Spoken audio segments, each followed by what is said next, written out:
Olá pessoal, tudo bem? Por que o prefixado 25 não oscila tanto quanto o pré-26? Bom pessoal, a primeira coisa que vem à mente é que o 25 está fora do rol e por isso teoricamente teria menos negociações. Claro, né, não pode ser mais comprado, só devolvido para o tesouro. Mas não é esse o principal motivo. O principal motivo é que ele oscila menos que o 26 porque ele tem menos prazo, certo? Ele vence aí um ano antes.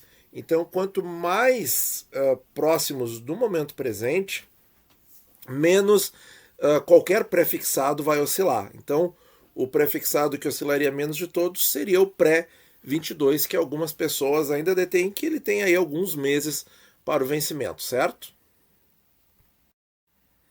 Olha só, pessoal, boa pergunta aqui do Eric. Onde encontrar o VNA da LTN? LTN é o tesouro prefixado. O prefixado, gente, não tem VNA, ele só tem VN, certo? Ele só tem um valor nominal, que é 1.000, tanto para o prefixado que paga juros, quanto para o prefixado comum ou principal, certo? É 1.000, é tudo prefixado, nada muda, tudo é prefixado. Você comprou o papel, você pode escrever na pedra as datas e os valores, que é exatamente aquilo que vai acontecer. Claro, depois tem que descontar os impostos, mas é valor nominal. Prefixado é só valor nominal e é sempre R$ 1.000, certo? Olha só que pergunta interessante. Os cupons tiram os rendimentos dos títulos de alguma forma no momento do pagamento? Bom, então assim, se vamos ver dois aspectos, tá? Vamos ver o prefixado comprado ao valor nominal, R$ 1.000, e vamos pensar também no Tesouro IPCA com juros. E comparar com os outros papéis principais. Então, por exemplo, quem consegue, porque hoje em dia a taxa do prefixado com juros está está abaixo, perdão, de 10% e o preço acima de R$ 1.000. Então vamos supor que ele esteja R$ 1.000 cravadinho em 10%, certo? Essa é a situação. O que acontece? Você compra por R$ 1.000 e vai ter lá no vencimento R$ 1.000. E vai receber os cupons. O último, junto com a devolução dos R$ 1.000, e os outros a cada 6 meses, certo? Então, no caso do prefixado com juro semestral, sim, o rendimento é só o cupom, certo? É só o cupom, certo? Porque o todo não é remunerado. Já no Tesouro IPCA com juros, aí nós vamos supor o seguinte: ele não tem valor nominal, ele tem valor nominal atualizado. Ele é atualizado, certo? E aí é lá na página da Ambima, como o outro amigo falou ali. Então, como é que acontece no Tesouro IPCA? Supondo que seja IPCA mais 6%, que é a taxa legal, a definição legal, quando isso acontece, o preço do título é exatamente igual ao VNA. Tá? Assim como no prefixado que eu acabei de falar, o preço é igual ao VN, tá? O valor nominal, 1.000. No caso do pré com juros. No caso do IPCA com juros, quando é IPCA mais 6, ele fica exatamente igual. Por que todos os tesouros IPCAs com juros estão acima de R$ 3.535, que é o valor nominal atualizado da INTNB, no dia que eu estou gravando o vídeo, 27 de maio? Por quê? Porque justamente eles estão a menos de 6%. Eles estão sendo negociados a menos de 6% acima da inflação, certo? Então, o que acontece? Então, nós temos cupons aí que já estão no preço. E eles vão sendo pagos ao longo do tempo. Eles eles ganham correção acima da inflação, sim, tudo isso é verdadeiro. E o que é corrigido que você recebe de volta lá no final? Só o VNA, não é o valor investido, é o VNA. Então você compra aí um Tesouro IPCA com juros semestral a 4.100, 4.200, 4.400, 4.600, e o que vai ser remunerado ali pelo VNA? 3.535, tá? O restante, a diferença, vai vir sob a forma de cupons, que também são reajustados. Então, se a gente pensar assim, os cupons tiram os rendimentos dos títulos de alguma forma. Nesse caso, sim, tá? Parte. Por quê? Porque saiu do preço um pedacinho, tá? Sai do preço esse pedacinho.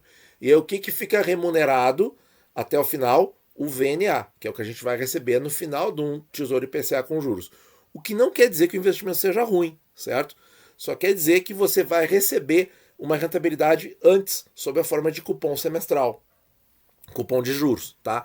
Isso é muito importante ter bem claro. A gente não perde nenhuma rentabilidade, mas a gente recebe antes, certo? E aí é óbvio, esse pedacinho que saiu, que é o cupom semestral, é como você destacar mesmo o cupomzinho dos títulos de papel históricos, tá? Dá um Google nisso aí, título público de papel.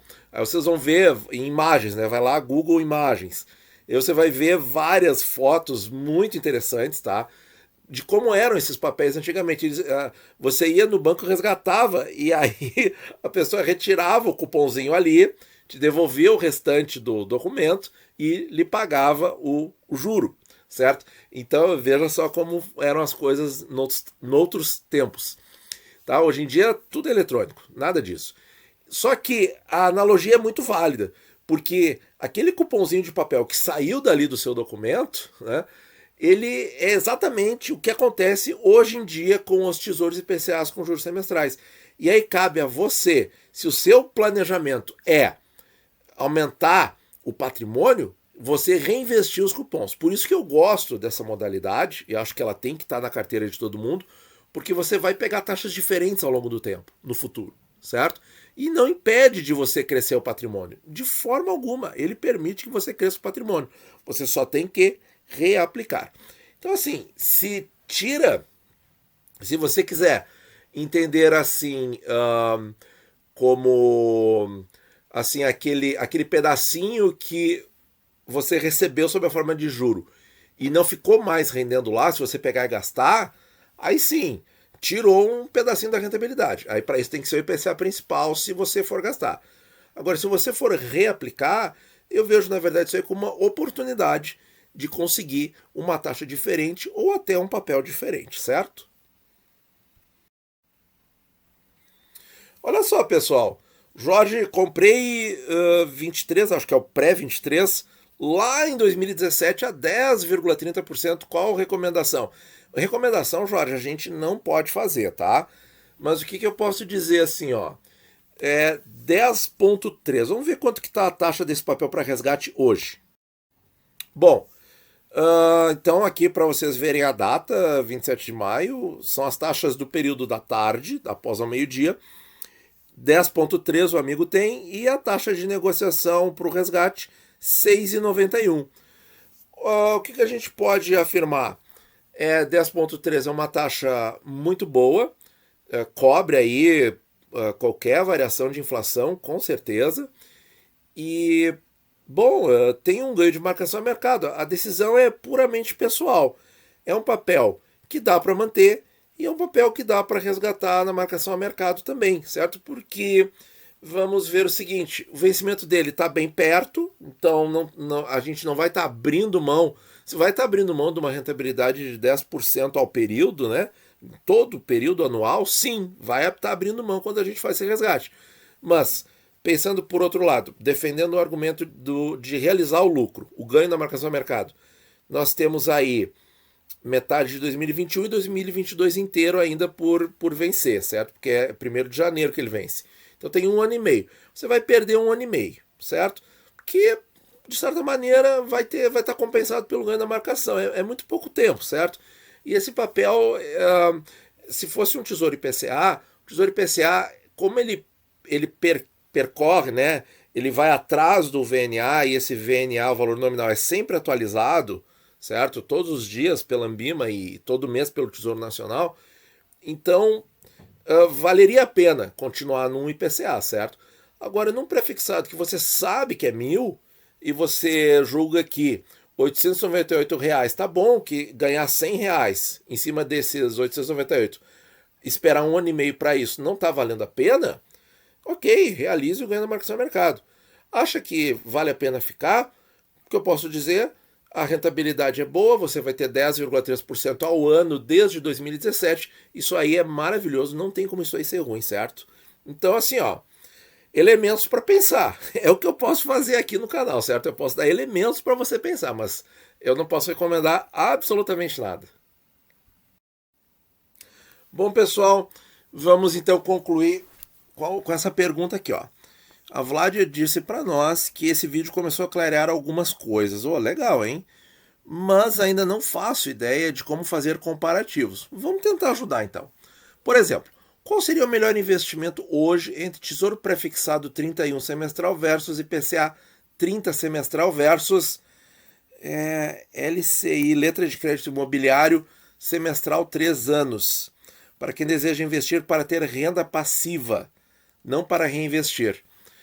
Olha, o que a gente pode dizer é o seguinte: eu não conheço essa LCI, tá?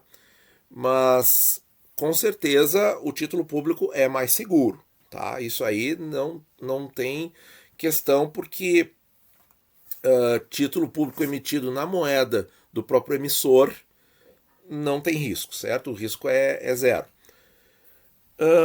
Entre o prefixado semestral e o IPCA semestral, nós temos aí uma grande questão, que é o seguinte: como o objetivo é renda passiva, ou seja, a pessoa vai gastar o cupom semestral, aí a gente tem que pensar o seguinte: são 10 anos, né?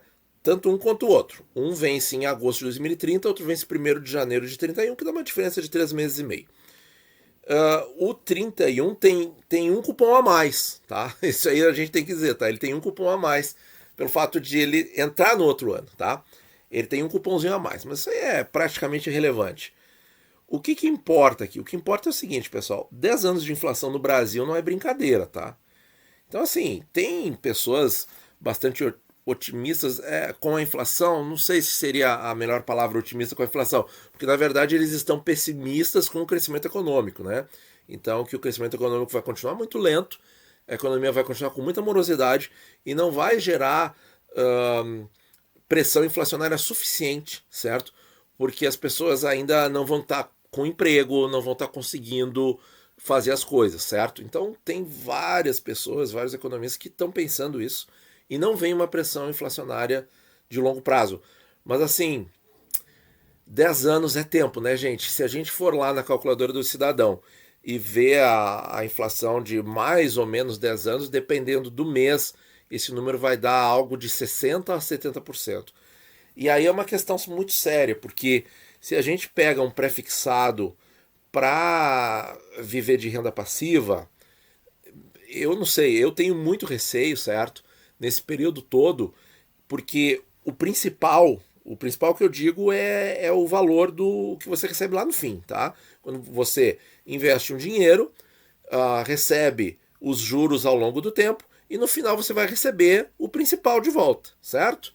Então, no prefixado, esse principal é R$ 1.000. É o valor de um título, tá? Você comprou um título, hoje ele está aproximadamente a R$ 1.080. Você vai receber os cupons de R$ 48,80 bruto, depois tem que descontar o imposto de renda, de 6 em 6 meses, certo? Ah, mas 10 anos vai dar mais que o valor do título e tal. Bom, isso tudo até pode ser verdade. Mas lá no fim você recebe os mesmos 1.000 de hoje. Então, hoje R$ 1.000 compram o quê? O que R$ 1.000 vão comprar em 1º de janeiro de 31? Essa é a grande pergunta. Agora, no Tesouro IPCA 2030, com juros semestrais, o que acontece? A renda dele é muito menor. É um papel bem mais caro, é um papel que custa mais de R$ 4.000. Só que o que você tem? Você tem que desses 4.200 aproximadamente que o papel custa hoje, 3.535, que é o valor nominal atualizado, é corrigido pela inflação. E você vai receber essa correção até lá no dia 15 de agosto de 2030. E vai receber os cupons, que são quanto, gente? 2,95% do valor nominal atualizado, certo? Então, hoje, por papel, então, para 4.000 investidos, aproximadamente um pouquinho mais de R$ 80 é o que a pessoa recebe líquido, tá? Você pode argumentar que é muito pouco, ok? Mas o que eu posso dizer é o seguinte: é que você tem um investimento que vai te gerar uma certa renda, que pode ser pequena, tudo bem, mas tanto o cupom quanto o principal são corrigidos pela inflação, certo? E isso você não tem em outros tipos de investimento. Você pode argumentar que nos fundos imobiliários existe a correção pela inflação, porque nos fundos de tijolo as propriedades enfim, o valor patrimonial é reajustado e tal, sim, mas ele está no contexto da renda variável. Então não existe uma garantia, certo? E depende do momento em que você for fazer essa saída, certo? Você pode, eventualmente, num momento de crise de ciclo imobiliário, sair muito mal, sair com muito menos do que entrou. Isso também acontece nos títulos públicos. Você pode, num momento desfavorável de marcação de mercado, sair de maneira muito pior que entrou. Mas no título público a gente tem a data. A gente tem a data em que tudo é restabelecido, certo? Já na renda variável não existe essa data, certo? Bem, mas não era esse o objetivo. Então, assim, como comparar? Então, isso já é uma baita comparação. No prefixado, a gente ganha mais renda, mas o todo lá não é remunerado. E aí? Né? Fica uma grande pergunta. No Tesouro IPCA, a gente tem remuneração do todo, ou parte do todo, né? Porque não é todo investimento, mas os cupomzinhos vão sendo pagos ao longo do tempo e eles também são remunerados. Então é um investimento muito mais tranquilo. Só que você precisa de um capital muito maior para obter determinada renda, certo? Então, a gente abordou isso no vídeo Quanto Rende R$ 1 milhão, certo? Num vídeo que pediram que eu vou fazer também com... como é que é, gente? Quanto que precisa ter para obter um rendimento de R$ 1.000 no Tesouro? Isso aí nós vamos divulgar no canal também, vamos gravar esse assunto, certo? Então, tem essas diferenças, tá? Quanto a LCI, eu não sei como é que ela paga. Eu tô mais acostumado com a LCI assim, que você compra e recebe dali a um tempo o vencimento, certo? Você tem que ver a taxa que ela tá pagando, tá? E aí 3 anos é o seguinte, num Tesouro IPCA ou num pré-fixado, uma coisa eu posso dizer, é bem tranquilo no seguinte aspecto. Você vai ter aquela renda garantida pelos 10 anos. Isso não tem dúvida. Certo? Por quê? Porque os dois é esse o prazo.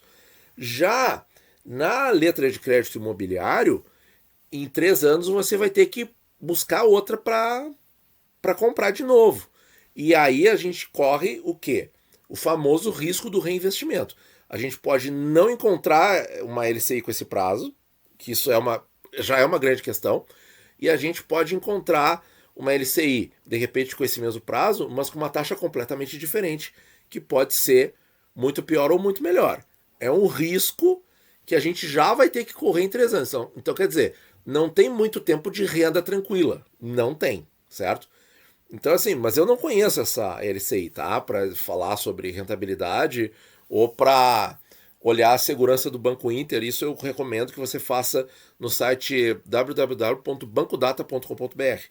Veja lá se os balanços do Banco Inter estão legais, eu realmente não sei, tá? E é isso, gente. Eu acho que com esses parâmetros a gente pode fazer comparações melhores e tomar as melhores decisões de investimento, tá bom? Muito obrigado por ouvir e bons investimentos a todos.